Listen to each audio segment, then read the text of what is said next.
Sir से पांव तक गंभीर चोट के निशान। ऐसा लग रहा था जैसे किसी दरिंदे ने अपनी दुश्मनी निभाने के लिए उसके साथ ऐसी घटना को अंजाम दिया है।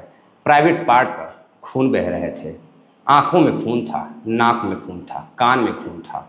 बेरहमी से उस ट्रेनी डॉक्टर की हत्या की गई थी। अब रात 11 बजते हैं, तारीख 8 अगस्त 2024। वो अपने माँ से बात करती है और माँ कहती है कि बेटा तुमने खाना खाया। डॉक्टर कहती है माँ मैंने खाना खा लिया है, अब मैं राउंड पर जा रही हूँ और वहाँ से थोड़ी सी आराम करूँगी क्योंकि थोड़ी थकावट महसूस हो रही है। अब माँ अपने बेटे से कहती है ठीक है बेटा तुम अपना ख्याल रखना, और खुद जाकर सो जाती है। लेकिन उस माँ को पता नहीं था कि जिस बेटी से वह बात कर रही थी वह उसकी आखिरी बार उसकी बेटी से बात हो रही है। सुबह जैसे होती है, सुबह 6 बजे एक व्यक्ति सेमिनार हॉल में जाता है और जाकर देखता है कि एक डॉक्टर मृत अवस्था में पड़ी हुई है और चारों तरफ खून फैले हुए हैं। वह चीखता चिल्लाता और जैसे ही वहाँ से वह बाहर जाता, लोगों को बताता, डॉक्टरों की भीड़ इकट्ठा हो जाती। और जब उस लेडी डॉक्टर के शरीर को लोग देखते, बॉडी को देखते, तो लोग हैरान थे। ऐसा लग रहा था किसी दरिंदे ने उसके साथ दरिंदगी की हो, नोच खाया हो। गाल कटे हुए थे, ओठ कटे हुए थे, गला कटा हुआ था, पूरे शरीर पर खून के निशान थे, चोट के निशान थे। अब फौरन ही पुलिस को फ़ोन किया जाता है। मौके पे वहाँ की पुलिस पहुँचती है और पुलिस जब पहुँचती है तो बॉडी को देखकर पुलिस भी हैरान रहती है। अब घर वालों को फ़ोन किया जाता है। अब जब उसके पिता फ़ोन रिसीव करते हैं और पिता सामने से आ रही आवाज़ सुनते हैं, क्या आप ट्रेनी डॉक्टर के पिताजी बोल रहे हैं? पिता बोलता है हाँ मैं उनका पिता बोल रहा हूँ। तभी उन्हें बताया जाता है कि आपकी बेटी की हालत सही नहीं है। अब पिता पूछता है कि आखिर मेरी बेटी के साथ ऐसा क्या हो गया है। तभी सामने से पुलिस वाला बताता है कि आपकी बेटी की मौत हो चुकी है। अब यह सुनते ही पिता रोने लगता है और अपनी पत्नी को लेकर पहुंचता है केजीकर हॉस्पिटल। जब मेडिकल हॉस्पिटल पहुंचता है वहाँ पर, केजीकर मेडिकल कॉलेज पर, तो वहाँ अपनी बेटी को जिस अवस्था में वह देखता है, उस अवस्था में देखकर वह बड़ा हैरान था।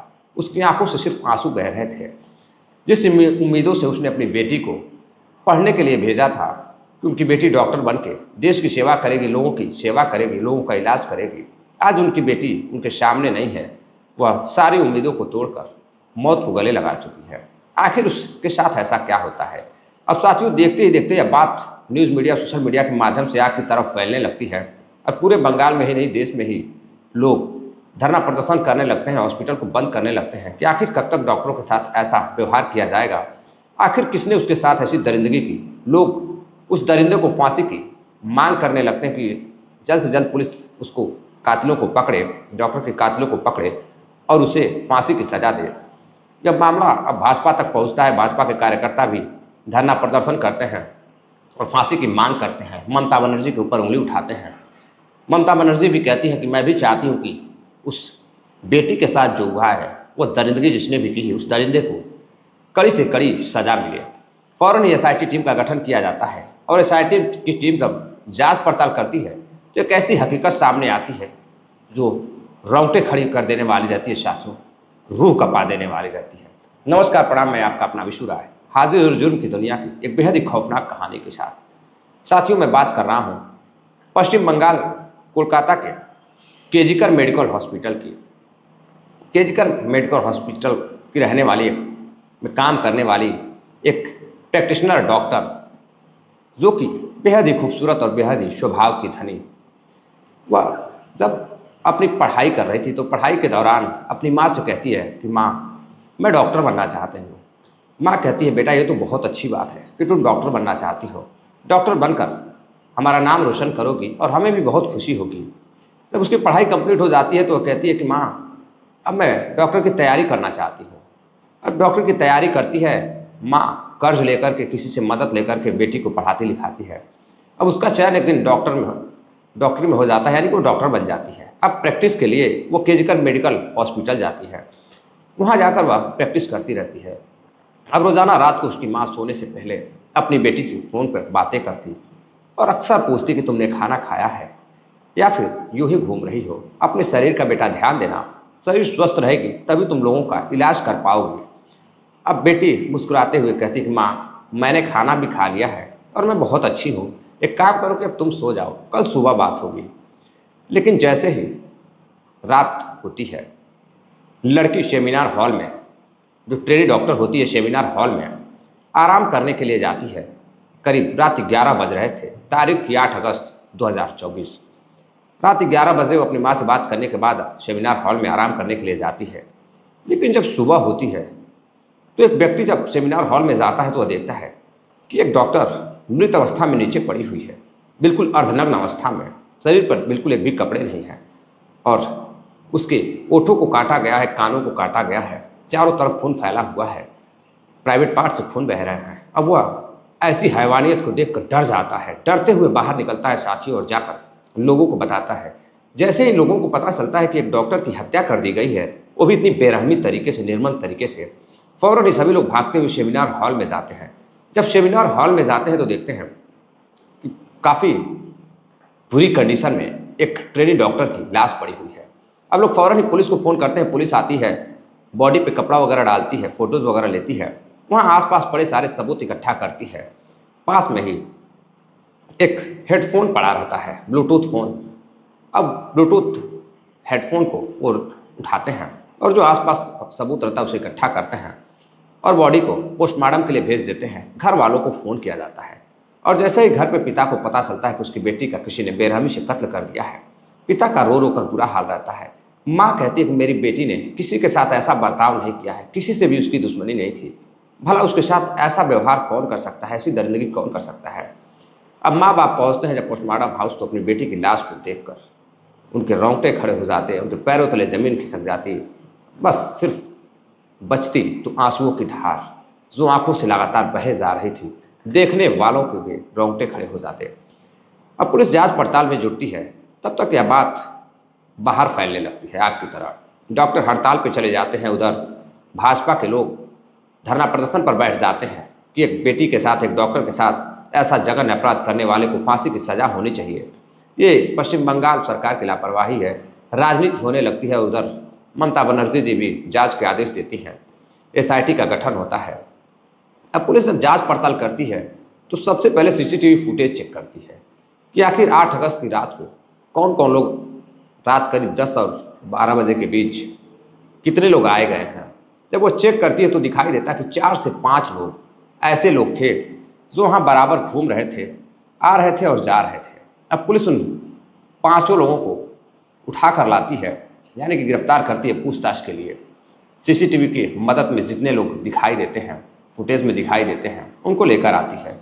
अब लाने के बाद जो हेडफोन मिला हुआ था, उस हेडफोन को भी पुलिस अपने पास रखती है। और सबसे पहले, क्योंकि हेडफोन जो था वो बॉडी के कुछ ही दूरी पर मिला था, जो कि ब्लूटूथ डिवाइस था। अब पुलिस उन 5 से कहती है कि एक काम करो कि सबसे पहले अपने फ़ोन का तुम लोग ब्लूटूथ डिवाइस ऑन कर लो। जैसे ही 5 अपना ब्लूटूथ ऑन करते हैं फ़ोन का, वैसे ही ऑटोमेटिक जो ब्लूटूथ हेडफोन होता है वो पेयर हो जाता है एक व्यक्ति से। जब पुलिस 5 का फ़ोन चेक करती है तो एक व्यक्ति जिसका नाम रहता है संजय राय, उसी के फ़ोन से वह डिवाइस ब्लूटूथ हेडफोन अटैच हो जाता है। जब अटैच हो जाता है तो पुलिस उसे गिरफ्तार करती है, बाकियों को छोड़ देती है और उसे गिरफ्तार कर थाने ले जाती है। उससे पूछताछ करती है तो अब बताता है कि वह उस रात 11 बजे जब सभी लोग इधर उधर थे, शांत सा माहौल था, बिल्कुल हॉस्पिटल में सन्नाटा फैला हुआ था, तो वह सेमिनार हॉल में जाता है। उससे सेमिनार हॉल में जाने के बाद वह देखता है कि उसमें एक महिला है और वह दारू के नशे में रहता है। उस महिला को देखते ही वह उस डॉक्टर के साथ पहले उसे वार करता है और उसके बाद उसके साथ दरिंदगी करता है। उसके गालों को काटता है, नाक को काटता है, ओठों को काटता है, बेरहमी की इंतहा पार करता है, हैवानियत की इंतहा पार करता है। और उसके बाद वह लड़की छटपटाती है, बचने की कोशिश करती है, लेकिन वह बच नहीं पाती है। अंततः वह हार जाती है और उसकी मौत हो जाती है और वह उसे उसी हालात में छोड़कर वहाँ से चला जाता है। जब पुलिस जांच पड़ताल करती है तो उस हैवानियत करने वाले संजय राय, दरिंदे संजय राय की एक ऐसी हकीकत सामने आती है जिसको सुनकर सभी लोग हैरान थे। दरअसल संजय राय कि एक नहीं बल्कि 4-4, 5-5 शादियाँ हुई थी, कई शादियाँ हुई थी, जिसमें से 3 पत्नियों के साथ वह हैवानियत की हदें पार करता था और तीनों को साथ जब सेक्सुअल हरासमेंट करता था और जब थक जाता था तो हर पत्नी को बारी बारी से उसे तलाक दे देता था। अब उसके बाद चौथी शादी जब होती है तो उसके साथ भी कुछ दिनों तक काफ़ी खुश रहता है, लेकिन उसके चौथी पत्नी की मौत हो जाती है और मौत किस कारणों से हुई और किसने किया इसका कुछ पता नहीं चल पाया, क्योंकि किसी ने शिकायत नहीं की। कुछ लोगों का कहना है कि संजय राय ने ही अपनी चौथी पत्नी को मारा था 5वीं शादी के लिए। अब संजय राय दारू का नशा चढ़ जाता है, वह शराबी बन जाता है और शराब पीने का आदी हो जाता है। वह महिलाओं को गंदी नज़रों से देखा करता था। फ़ोन में पोर्न वीडियो भी मिली है जो कि वह अक्सर देखा करता था और देखकर महिलाओं को गंदी नज़रों से देखता था, उन्हें अपने तरफ आकर्षित करने की कोशिश करता था, उनके साथ दरिंदगी करने की कोशिश करता था। ऐसी न जाने और कितनी बहन बेटियों के साथ उसने गंदी हरकत की होगी, या तो वही जानता है। साथियों, जब उसके माँ से बातचीत होती है, संजय की माँ से बातचीत होती है, क्योंकि बहन से उसका झगड़ा चलता था और माँ के साथ वह रहता था। माँ से पूछताछ होती है तो माँ कहती है कि मेरे बेटे को झूठे आरोप में फंसाया जा रहा है। वहीं जब उसके सास से बात होती है, संजय राय के सास से, तो सास बताती है वह एक दरिंदा है, हत्यारा है, वह न जाने कितनी शादियाँ की हैं और जब अपनी पत्नियों से उसका मन भर जाता था, सेक्सुअल हरासमेंट करता था, तो उन्हें तलाक देकर छोड़ दिया करता था। अब लोग मीडिया वाले पूछते हैं कि आखिर आपको पता नहीं था कि आपका दामाद ऐसा है, तो वह बताती है कि नहीं, मुझे नहीं पता था कि मेरा दामाद ऐसा है। अब साथियों, इधर पूछताछ खत्म होती है और जब पुलिस उसका फ़ोन चेक करती है तो फ़ोन में कई पोर्न वीडियोज़ और फोटोज़ मिलते हैं। लेकिन सबसे हैरानी की बात थी जब पोस्टमार्टम रिपोर्ट आती है, यानी कि जब पोस्टमार्टम चल रहा था अभी, तो जो डॉक्टर थे उनके रोंगटे खड़े हो जाते पोस्टमार्टम करते हुए। उनका कहना है कि दरिंदे ने गिद्ध की तरह इसको नोच खाया है, इस बेटी को। ऐसी दरिंदगी और ऐसी पोस्टमार्टम उन्होंने दरिंदगी पहली बार देखी है और ऐसा पोस्टमार्टम उन्होंने पहली बार किसी का किया है। दरअसल प्राइवेट पार्ट पर खून के निशान थे, हर अंग, कोई भी अंग ऊपर से नीचे तक ऐसा नहीं बचा था जहाँ काटा न गया हो, उसे मारा न गया हो। आँखों में खून, नाक में खून, ओठ पर खून, कानों में खून, हर तरफ गर्दन जो है उसकी टूट चुकी थी, जितनी उसके ताज संजय राय ने दरिंदगी की थी। अब पुलिस की जांच पड़ताल जब पूरी होती है, पुलिस उसे गिरफ्तार कर कई धाराओं में केस दर्ज कर पोस्टमार्टम रिपोर्ट आने के बाद धाराएं बढ़ाकर अब उसे जेल में डाल देती है।